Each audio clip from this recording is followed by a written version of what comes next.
కాంగ్రెస్ ప్రభుత్వం రైతులకు కరెంటు ఇవ్వడం లేదని మాజీ సీఎం కేసీఆర్ అసత్య ప్రచారం చేస్తున్నారని ప్రభుత్వ విప్ పెద్దపల్లి ఎమ్మెల్యే విజయ రమణారావు విమర్శించారు.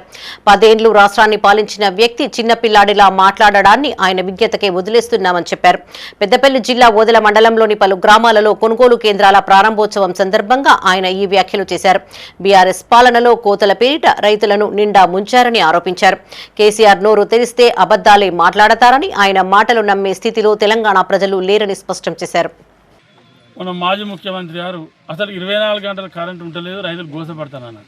అసలు ఎక్కడ గోసపడతానో మరి ఆయనకి ఎవరు చెప్పారో, ఎవరు ఫీడ్బ్యాక్ ఇచ్చారో, అది అంత పెద్ద మనిషి గంత పెద్ద అబద్ధం ఆడదు. ఎందుకంటే ఆయన 10 సార్లు ముఖ్యమంత్రి, తెలంగాణ ఉద్యమ నాయకుడు. ఓ చిన్న అబద్ధాలకు చిన్న పూర్వగా అయితే మాట్లాడతాడు, తెలుగులో మాట్లాడడం అనేది అది దురదృష్టకరం, బాధాకరం.